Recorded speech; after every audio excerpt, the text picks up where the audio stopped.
Na sve to i još verovatno nešto podsjetit će vas predsjednik Unije sindikata prosvetnih radnika Srbije. Njegovo ime na latinskom je Lav. On se lavovski borio sve ovo vreme. Čujte ga. Hvala, ja sam upravo prošao ETG, jedan se srce drži, i imam snage da poginem večeras ovdje. Da se razumemo, moramo da čekamo ministra da dođe ovde, da se suoči s nama. Ovaj miting je prijavljen do 5 sati. Izađi pred ove ljude, objasni šta si sve uradio, šta nisi uradio, šta si unakazio, šta si upropastio. Mene ne interesuje politika, mene interesuje obrazovanje i budućnost ove dece. Prema tome, treba da izdržimo. Kaže Ivana, nemamo s kim da pregovorim, ali imamo s čim, to budite ubeđeni.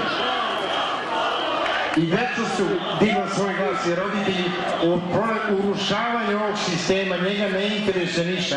On se obraća preko medija, nama, i oni, gospodin Cvetković i svi, preko medija. Nema ništa, pokažnjavat ćemo se. Samo izvedite tenkove, neće biti prvi put da ste ih izveli, sigurno. Prema tome nema odostajanja.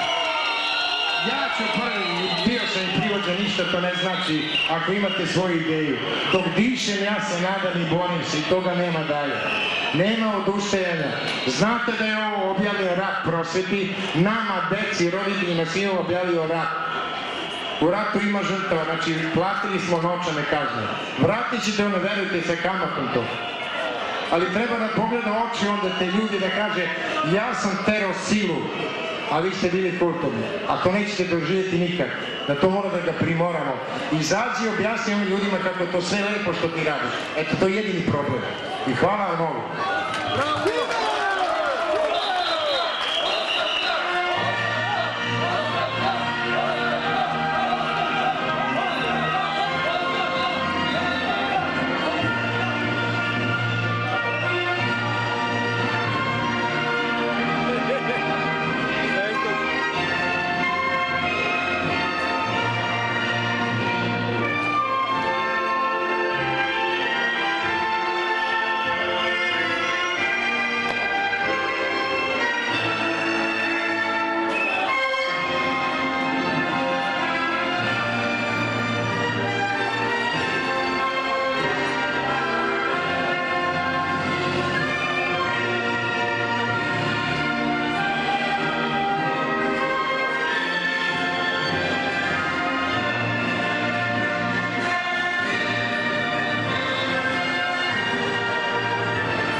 obraćanje.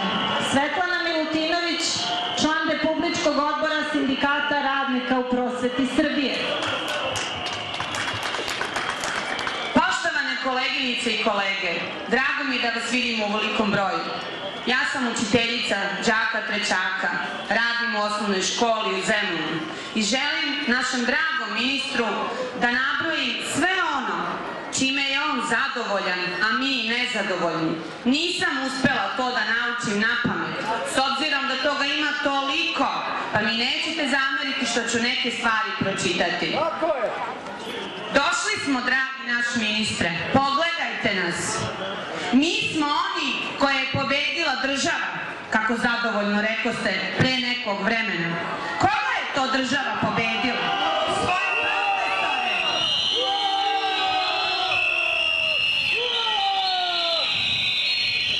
Vi ste, ministre, zadovoljni pobedom države, a mi nezadovoljni i posramljeni u svom pojasu. Zadovoljni ste sistemom obrazovanja, a vodite ga, kao i vaši prethodnici, u sunovrat. Zadovoljni ste svojim uštedama, povećali ste broj đaka u odeljenju, a smanjili broj nastavnika. Čuli ste valjda da moderno doba zahteva individualizaciju nastave i usmerenost ka pojedinačnom učeniku i njegovim potrebama.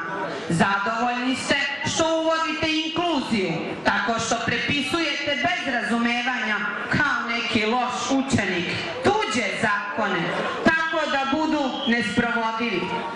Dragi naš ministre, zadovoljni ste svojim timovima za borbu protiv nasilja u školama, a đaci postaju huligani koji tuku nastavnike. Strašno!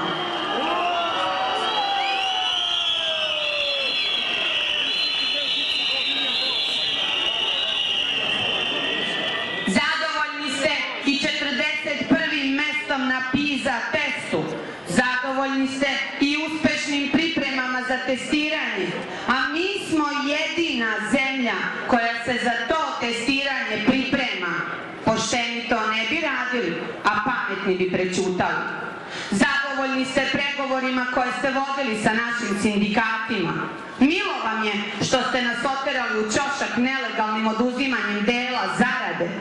Zadovoljni ste što će vam isteći mandat kada se donesu presude po brojnim tužbama koje smo tim povodom podigli protiv vas.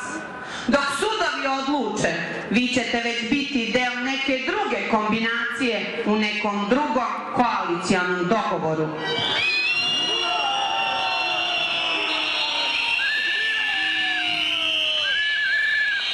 A vi ste, dragi naš ministre, jedini zadovoljni. Ostatak države ćuti. Nezadovoljni su nastavnici, roditelji i đaci. Mi smo, naš ministre, nezadovoljni svim čime ste vi zadovoljni. Nezadovoljni smo što se katedra pretvorila u šalter. Sada je u našem poslu najvažnije što ćemo i koliko pisati da smo radili, a ne to koliko naši đaci napreduju.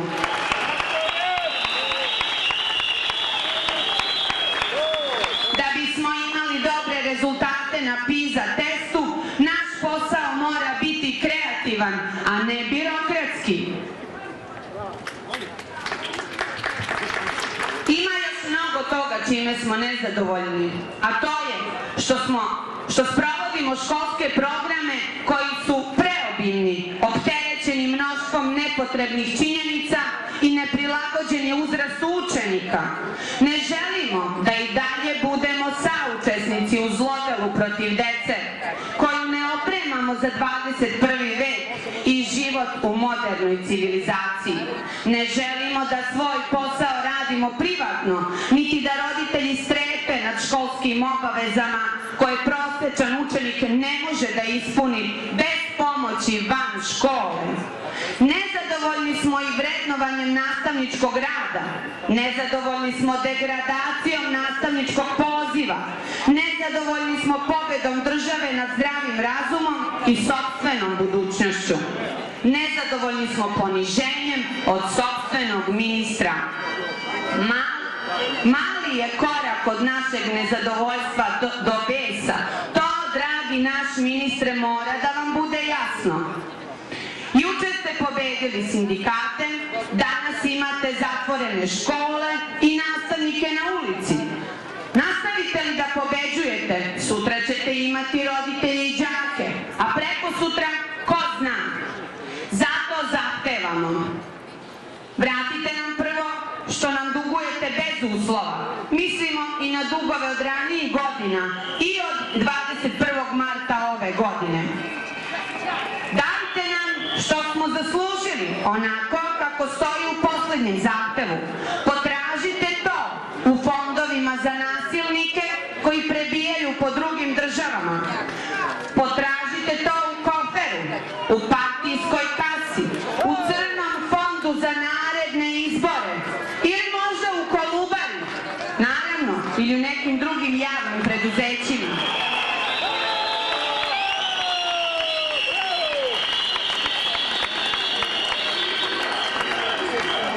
Počnite odmah korenite promene sistema, ali ne, dragi naš ministre, sa partijskim čatama, nego sa onima koji rade sa decom i roditeljima, koji treba da kažu kakvu školu žele za svoju decu. Umesto tajnih dogovora hoćemo široku i ozbiljnu javnu raspravu o svim elementima prosvetnog sistema. Naravno, razumećemo ako ne dođete na sledeće pregovore i date ostavku, jer ne možete više nikog da gledate u oči od sramote.